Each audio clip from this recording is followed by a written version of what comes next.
The preseason AP poll gave Gonzaga their lowest ranking since the 2012-2013 season. Can the Zags repeat history and vault up to number one?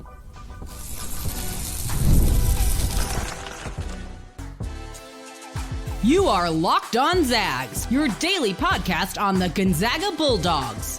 Part of the Locked On Podcast Network, your team every day. What is going on, y'all? Welcome into the Locked On Zags podcast, part of the Locked On Podcast Network, your team every day. I'm your host and longtime Gonzaga podcaster, Andy Patton, here to bring you news and updates on all things Zag athletics. Today's episode is brought to you by Gametime. Folks, download the Gametime app, create an account, and use code LOCKEDONCollege, and you'll get $20 off your first purchase. Well, the AP poll is out. Gonzaga at number 21. We're going to talk about that, what it means for Gonzaga, why they are in that spot. We're also going to do number 4 in our player preview series, talking about every player on Gonzaga's roster, their history, their best and worst case scenarios for this upcoming season. And then we'll talk about the realistic role, expected production, and future in Spokane. We've done Ismaila Diani, Braden Huff, and Mario Saint-Superi so far. Today, we're talking another freshman, the big man, Parker Jefferson. But again, we are starting the show with reaction to the AP poll, which came out on Monday morning, the start of the college basketball season. I always consider the start of the season craziness in the kennel, but understandably, the AP preseason poll is a big marker for a lot of people.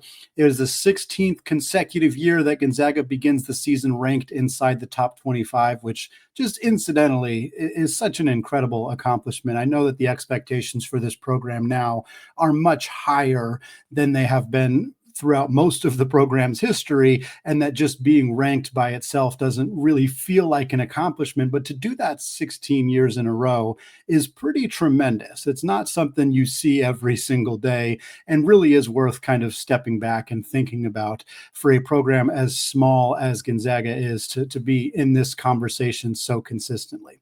However, as we said, the Zags were at number 21 in the AP poll, which is their lowest ranking since the preseason poll ahead of the 2012-2013 season. And I made the joke in the cold open there because that is the year that the Zags earned their first ever number 1 overall ranking. That was the year that Kelly Olynyk blossomed into an All-American, having redshirted the previous year. That was the year Gonzaga earned their first ever number 1 seed in the NCAA tournament, a year full of firsts. We don't need to talk about what happened in the second round against 9-seeded Wichita State, but it was a tremendous year for Gonzaga, the 125th year of the school existing. Lots of great history that year, and maybe there's some more history to be made here about a decade later with Gonzaga getting that 21st ranking. Gonzaga's got plenty of opportunities to play opponents that will be in that top 25. Kentucky is at number 9. Gonzaga takes them on in early December in Nashville. UCLA is at number 12. Gonzaga gets them about a week later in Seattle.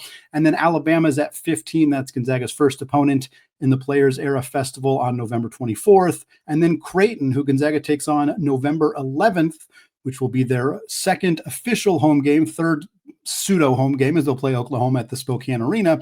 Creighton is ranked 23rd, so it'll be a good early season matchup between two teams kind of right on the cusp of being outside of that top 25. Oregon received 98 votes, which was the second most among non-top 25 teams. Gonzaga will play them in late December. And then St. Mary's received a pair of votes, and Oklahoma received a single vote. And that is who, again, Gonzaga is playing on November 8th.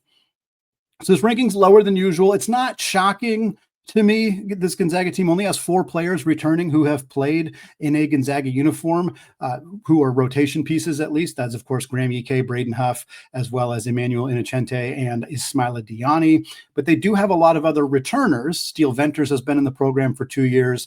Braden Smith's been in the program for over a year. Jalen Worley's been in the program for about a year. And so you kind of expect that there's going to be a bit more continuity than maybe you would typically expect from a roster that seemingly has a lot of overhaul and turnover coming into this season. But there are questions on this roster. Obviously, the most notable question being the status of Tyon Grant-Foster, who at this point is still only cleared to practice with Gonzaga and not to participate in games. There are also question marks about how does Adam Miller adjust to being in this system? How does Mario Saint-Superi adjust to coming over from Spain? And questions about the guys coming back who were redshirting last year, like Smith and Worley, and how capable they are of stepping into big, important roles for this team. So I understand there's enough questions on this team to not just automatically slot them in the top 10. I had them 15th in my preseason rankings at Locked On College Basketball. I don't find 21 to be particularly egregious or like offensive or anything like that. It's lower than I would be, but it's fine. Like, it feels fine. And I've seen a lot of feedback already on social media, people who are like, yeah, good. We're happy to be a little bit underranked. We're happy to be a little bit under the radar heading into the season. I think that's a good attitude for fans to have. And I think that's a good attitude for the players to have as well. All right, moving on to our fourth player preview episode of this series, getting into every player on the roster coming into the season. We're talking Parker Jefferson today, one of the latest additions to the roster in that freshman class. In particular, Jefferson, 6'9" big man from Waxahachie, Texas. He played his last season of high school basketball in Inglewood, California. So a lot of places will list him as being from Inglewood, but he is a Texas kid through and through. He actually originally committed to Minnesota out of high school. And then when they had a coaching change, they fired Ben Johnson. They hired Nico Medved from Colorado State. Jefferson decommitted from Minnesota at that point, got calls very quickly from Coach Brian Michelson at Gonzaga. They spoke quite a bit, and Jefferson ultimately came to campus in early May and committed while he was here in Spokane. 211th ranked player in the 2025 class. That's according to 247 Sports' composite rankings. He is a little higher at On3. They have him 149th, but he is pretty consistently a 3-star recruit. So a little kind of lower in the rankings than we're used to seeing, but Gonzaga hasn't really slowed them down. They're picky, and they will go after the guys that they think fit their system, and where they are showing up in the recruiting rankings just doesn't really matter all that much to them. Again, Braden Huff was barely a top 100 recruit. Now he's one of the 50 best players in the country. Drew Timme was barely a top 60 recruit. He was the best player in the country for multiple years. Corey Kispert was outside the top 100. He became an All-American. Just isn't something that has really proven itself to be all that significant unless you're like a top 5 or top 10 recruit. Outside of that, we've seen Gonzaga find a lot of diamonds in the rough, and that feels like it could be the case here for Jefferson. He's been on campus since really the middle of the summer, even before that, has been working out hard, has said he's been really working out a lot with Graham and Braden. They're helping him kind of adjust to college life and kind of be familiar with how to carry yourself and how to handle, the differences between playing high school basketball and collegiate basketball. And they said, hey, Graham and Braden have said, hey, the talent is there for Parker. We can tell he's very good. We already know that he's somebody who's going to be able to help this team. We're just kind of helping him make that adjustment to being at the collegiate level. Also worth noting that Jefferson has known the Timme family for a very long time. His older brother played with Drew on some of the AAU circuits out in Texas, so he's been around that family for a long time. Spoke to Drew the day before he officially committed to Gonzaga, so very cool to see another Texas big coming into this program and to see that connection with Drew Timme kind of having an impact on this program's recruiting, even after Drew is out the door. Only time we've really gotten to see Parker up to this point is at Craziness in the Kennel, and we didn't see much. Parker played just 6 minutes in the blue-white exhibition scrimmage. He had just 1 rebound and a foul for teams. He was on the same team as both Graham Ike and Braden Huff, which made it difficult for him to get onto the floor. But the 6 minutes was the lowest anybody played that wasn't a walk-on by a pretty considerable amount. Like every other player who is a non-walk-on on this roster, the other 10 players played 10 or more minutes in this 20-minute scrimmage, and Jefferson played just 6 minutes. We can't extrapolate too much from just that one data piece. Maybe he was feeling under the weather. Maybe they just really wanted to see as much of that Graham and Braden front court duo as possible. Maybe they were trying out, I think Venters was on that team, and maybe they were trying him out at the 4 a little bit more. So they were kind of pushing Parker down on the bench. But it is, again, we don't want to extrapolate too much, but it's also notable that he played less than everybody else who is, who's considered at least a candidate to be part of Gonzaga's rotation this season. And so that's kind of what I want to talk about now. How much will we see Parker Jefferson on the floor as a true freshman? Will we see Parker Jefferson on the floor as a true freshman? That is a legitimate question that we don't know at this point, but we're going to talk more about it, what it might mean for Jefferson and the Zags, coming up here in just a second. But first, folks, the holidays are going to be here before you know it, which is exciting, but getting your home ready for guests and celebrations, well, it can feel like a lot. And maybe your serveware needs a refresh. Maybe the guest room could use some new bedding. Wayfair has everything that you need to get your home holiday ready. From Christmas trees and wreaths to bedding, cookware, and outdoor inflatables, it's your one-stop shop for every room in the house. And Wayfair makes it easy to personalize your home for the holidays with a huge selection for every style and every budget. And with free and easy delivery, even on the big stuff, you can get everything you need without the hassle of those huge delivery fees. We just started planning what our holiday decor is needed to order for this year and just to add the right touches to our houses. And you better believe I am looking at Wayfair for every single piece. Instead of stressing about getting the house ready, you can actually enjoy the holidays with your friends and family. Get organized, refreshed, and ready for the holidays for way less. Head to wayfair.com right now to shop all things home. That's wayfair.com. Wayfair, every style, every home. Folks, the NFL season is here, and FanDuel is making sure you're ready for kickoff with a can't-miss offer. Right now, new customers can bet just $5, and if your bet wins, you'll get $300 in bonus bets to use all across the app. One of the great things about FanDuel is that it fits however you like to bet, whether that's player props, building a same-game parlay, or even jumping in live as the action unfolds. It makes every game more exciting, whether you're watching your team or just keeping an eye on your fantasy lineup. FanDuel is quick and easy and the best way to add a little bit more zest to your Sundays.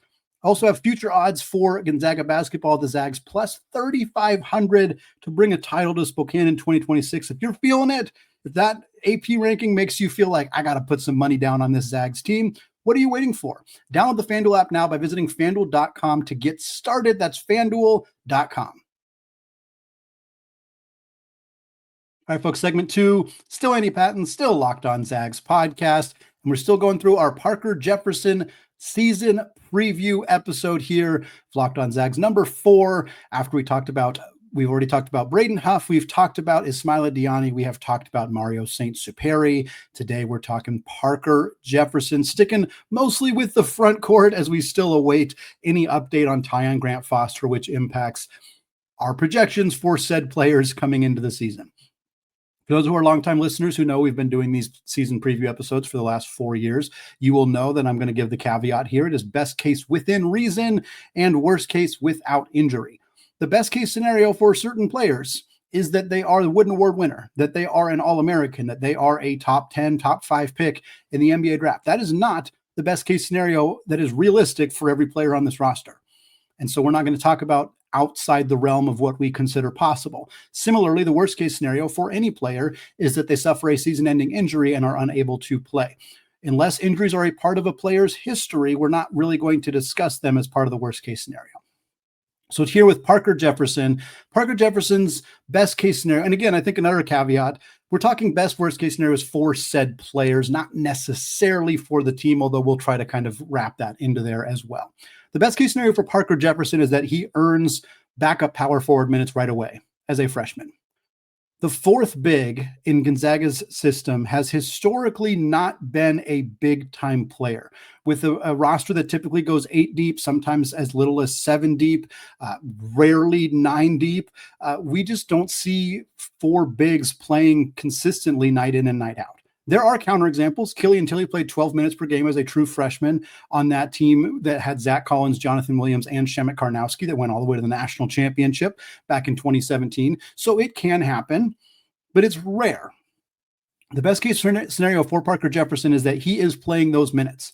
Even if it's only a few minutes a game, those are his minutes. They're not going to Steel Venters in a small ball 4 role or Jalen Worley in a small ball 4 role. When they need another big on the floor that's not Huff, Ike, or Diani, they are going to Parker Jefferson. And on a team where the 3 other bigs all have known issues with fouls, that could end up being a fairly consistent role for Parker Jefferson this upcoming season.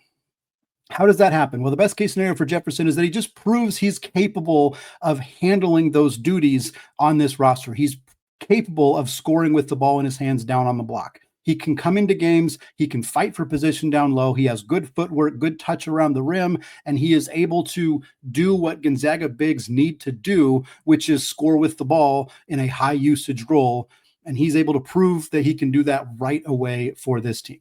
He also proved that he can play the 4 in a way where he is, doing what we saw Ben Gregg do, doing what we saw Anton Watson do, where they're handling the ball away from the rim. They're making entry passes. If Parker Jefferson can get on the floor, catch the ball at the 3-point line, and make a good pass to Graham or Braden or Ismaila down on the block, he is going to earn playing time. It will help if he can also put the ball on the deck and doesn't turn it over. And if defenders are sagging off of him, if he can knock down outside shots. The best case scenario is he shows enough of that he earns that playing time. He doesn't need to go out and shoot 40% from 3. He doesn't need to go out and play 25 minutes a night, but he shows when he's on the floor that he knows what to do with the basketball. He understands the offense and the role that is being asked of him. And more often than not, he is making the correct decision. He's a true freshman. So of course, there are going to be things that don't go his way, but that the best case scenario is that he gets better as the year goes on. You can clearly tell that the processing is happening faster. The mistakes he was making earlier in the year are becoming fewer and far in between, and the confidence is growing, and it is visible to us watching the game from the stands, from the TV in our house, wherever we're watching. We can see that Parker Jefferson's growth is happening literally right before our eyes. The best case scenario for Parker Jefferson is we see that growth happening on the defensive end of the floor as well. That he can defend not only down on the block, but that he can defend in space, that he can hedge screens well, that if he gets caught on an island defensively, he can hold his own. The best case scenario for Parker Jefferson is that he's doing enough on both ends of the floor that he is earning those playing time and that we're feeling very confident about what his role might look like as a sophomore. And I want to be clear, most of the best case scenarios and frankly, worst case scenario things are probably things that are happening behind the scenes for somebody like Parker Jefferson. For players who are starting and playing 30 minutes a night, we can talk about the best and worst case scenarios as they're things that we would be seeing for the most part. For somebody like Jefferson, he might redshirt this year. That's a very realistic possibility. And for Parker Jefferson this year, redshirting may be the best case scenario. It may be the worst case scenario. We're not really going to know that until the following year. It would be ridiculous to look back at the 22-23 season when Braden Huff redshirted and call that anything other than the best case scenario because of how immediately ready and impactful Braden Huff was as a redshirt freshman in 23-24. So for Parker Jefferson, if he does redshirt, or if he does play garbage time minutes only and is not somebody who's particularly impactful in the time that he's on the floor, that is not necessarily the worst case scenario. And again, there might be things we see if he's being an awesome teammate, if he's constantly up and high-fiving and celebrating and happy, and the times that we get a chance to talk to him or see him on the floor, he's enthusiastic and all of that. That's great versus, and I'm not saying this is remotely likely, but if you were to see a player who looks maybe disengaged or unhappy or flustered or whatever, or like they're pressing and they're really struggling with their minutes because they feel concerned that if they don't play well, they're going to lose that opportunity. Those would be worst case scenarios. And again, just seeing, trying to extrapolate a player's mood and emotions when we're watching on TV is difficult to do. But worst case scenario would be that the growth we're expecting / hoping is happening is not happening for whatever reason. Whereas the best case scenario, of course, would be even if he doesn't show up on the floor very much, he's a sponge, he's learning everything, he's working really hard in practice, and he blossoms into a star as a redshirt freshman or as a sophomore his next year. And again, worst case, we've kind of already touched on a lot of it. On the floor, it would be him not seeming to improve. Questionable decision-making remains an issue. And again, doesn't mean if his growth's not linear. So if he doesn't appear dramatically better from day one to the final day of the season, it doesn't mean that he's not going to be better in year two. It would just be the worst case scenario for us is like, oh, he didn't look like he got any better throughout the season. And his playing time dipped as the year went on. And now it's like, is he somebody that we're going to feel comfortable relying on as a sophomore? Or is he somebody that, we're not sure if he's even going to be around after his freshman year? Like those would be the worst case scenario situations, as if we're not seeing that growth, or if it turns out that it wasn't happening at a rate that we were hoping that it was happening, which again, we may not be able to see clearly on the floor. Things that would stand out, again, playing time dropping as the year goes on, getting replaced by Venters or Worley in the power forward position, continuing to struggle with the speed and physicality of college basketball. Anything like that would kind of feel like, oh, well, maybe this is more of a 3-year thing than a 2-year thing, or maybe this just isn't the right fit for him at the end of the year. So what are the more realistic outcomes, roles, projections for Parker Jefferson this upcoming season? And what does that future look like? When could we expect Parker Jefferson to step into a bigger, more consistent role for this team? We're going to talk about that to close out the show coming up here in just a second. But first, folks, college football is back, and I could not be more excited. The tailgates, the rivalries, the energy in the stands, there is nothing like it. But let's be real, actually getting tickets can feel like more of a battle than the game itself. Endless queues, hidden fees, prices jumping at checkout. That's why I use Gametime, the app that gives the advantage back to the fans. It's the easiest way to score last-minute tickets at the best prices without any surprise fees. What you see, that's what you pay. I pulled up Gametime, and in just a couple taps, I saw some amazing deals. It's faster, it's cheaper, and it is less stressful than any other way that I've bought tickets. There aren't a ton of tickets available for Gonzaga versus Oklahoma, which is that big game November 8th at the Spokane Arena, but I did see a pair of tickets for $93. They were $97, so like we said, they get a little bit cheaper as you get closer to tip-off. Section 222, $93 a piece. So folks, take the guesswork out of buying college tickets by using Gametime. Download the Gametime app, create an account, and use code LOCKEDONCollege, and you'll get $20 off your first purchase. Again, that's promo code LOCKEDONCollege for $20 off. Terms apply. Swipe, tap, ticket, go. Download Gametime today. All right, folks, segment 3, still Andy Patton, still Locked On Zags podcast, and we are closing out the show, continuing our Parker Jefferson player preview conversation. We talked about Jefferson's history, how he ended up in Spokane after decommitting from Minnesota, his performance at Craziness in the Kennel, and then we talked about our best and worst case scenarios for Jefferson this upcoming season. Now we're going to take a look at his expected role and production this season. And I said it a handful of times in that second segment, and I'll say it here. I would not be surprised at all if Parker Jefferson redshirts this upcoming season. Mark Few very rarely plays even a 9-man rotation. Every year, we look at Gonzaga's roster, in particular when we're doing these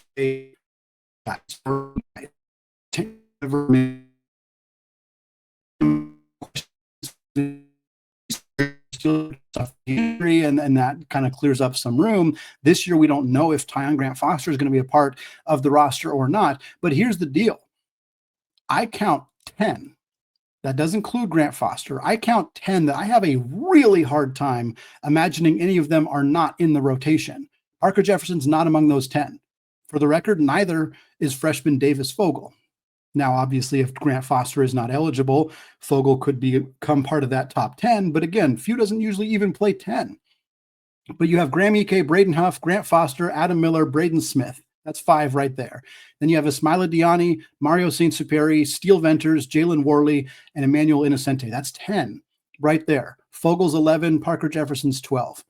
The odds of Mark Few playing more than 9 guys consistently night in and night out seem very slim. We have 26 years of data to prove that is true. And Jefferson is not in that top 9.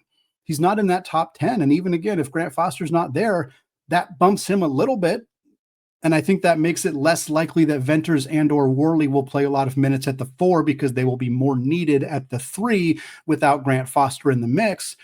But it's hard to imagine Jefferson having anything that would resemble a regular rotation role for Gonzaga this upcoming season. That doesn't necessarily mean that he will redshirt, but it makes it more likely that Gonzaga would opt to redshirt him. When the Zags redshirted Braden Huff, they had 4 clear bigs on that roster: Timmy Watson, Efton Reed, and Ben Gregg. This year's team does not have 4 clear bigs. It has Huff, Ike, and Diani, but it does not have a clear 4th big, again, unless they treat Venters or Worley like they're playing that role. But I think they like the versatility those guys offer and don't want to pigeonhole them specifically into one role. So that makes me think it's a little bit more likely that Jefferson doesn't redshirt and that he just ends up being outside of the rotation. the way that Dominic Harris and Julian Strother were as freshmen, the way that a lot of freshmen are in this system, even guys who develop into very good players like Strother, for example, they didn't play rotation minutes as a freshman. They played the 25 games, which means, they played most of the games, often in garbage time, 6 or 7 minutes per game were the numbers. That feels about right for Jefferson. He will play in more games than he will sit, but he won't play in a lot of Gonzaga's close games. I don't expect him to be on the floor against Kentucky or UCLA or Oregon or teams like that. But when Gonzaga's beating the doors off somebody, he gets to play the last 6-7 minutes of that game. And maybe he gets a few end of the first half minutes when Graham and Braden both have a pair of fouls, and he gets in there for the last 2 minutes, ostensibly to just kind of keep Gonzaga afloat while the bigs are getting a rest and avoiding picking up another foul. That's kind of the role that I think you'll see from him this year. But again, it also may end up being that he just redshirts and does not play this year and spends the whole year as a sponge on the bench, learning from Graham, learning from Braden, getting prepared to take on a bigger role as a redshirt freshman. Neither of those situations would surprise me at this point. Either a completely off year where he's redshirting or a year where he's playing, 5-6 minutes per game, mostly in garbage time and not every single night. What's the future look like for Parker Jefferson? Well, after this year, we know one of the bigs will be gone. This is Graham Ike's final year of eligibility. He will be out the door barring an injury or anything like that. So after this season, and as Gonzaga enters the Pac-12 in the 26-27 campaign, the front court is projected to be Braden Huff, Ismaila Diani, and Parker Jefferson. I think Diani and Huff very comfortably start next to each other. I know Huff's a great low post scorer and Diani's not as great away from the rim, but I think that he will work on those skills to the point where they can be comfortable playing with each other. I think that's your projected starting lineup in 26-27 with Jefferson filling a role as the third big, again, much like Huff did in what was his redshirt freshman year. That's if Jefferson redshirts. If he doesn't, he would just step into that role as a sophomore. The normal developmental track would show Jefferson taking on a bigger role as a sophomore and then really exploding and blossoming as a junior. I feel like that feels very reasonable for Parker Jefferson, that we see a limited role this year, if at all, that next year he's the third big and he's playing a consistent rotation role, but he's still, he's maybe out there 12, 15-ish minutes per night, has a few really good games, but is by and large still a depth rotation option. And then as a junior or redshirt sophomore, that's when he really blossoms.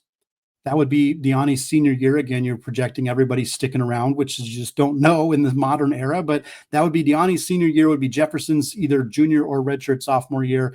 Potentially have you'd certainly have some other bigs on the roster behind them as well, but I could see that being the case where if Jefferson goes through the developmental track that we expect him to, he is ready to be a big time contributor as a junior and a much bigger contributor as a sophomore than he's going to be as a freshman. Normally, we also spend some time talking about NBA future for these guys. It's impossible to know with Parker Jefferson. We just don't know. From every scouting that we've seen from the type of game that he has, it doesn't really look like a game that translates to the NBA. Not a floor spacing big, not a rim protecting big. Even the greatest low post scorers, if you're not able to space the floor and you're not defending all that well, they're struggling to make it in the NBA. Drew Timme is a notable example, and he had to be a 3-time All-American and still didn't get drafted. Braden Huff does not appear to have an NBA game right now, even though he has been outstanding throughout his college career. Same is true of Graham Ike. So we haven't even seen Parker Jefferson in a game yet. So projecting that is just impossible. If he finds an outside shot, if he is a better defender than maybe we're giving him credit for, perhaps that materializes and we have conversations about it on future shows. But for right now, it's just impossible to really make any projections about what his future outside of Gonzaga basketball could look like.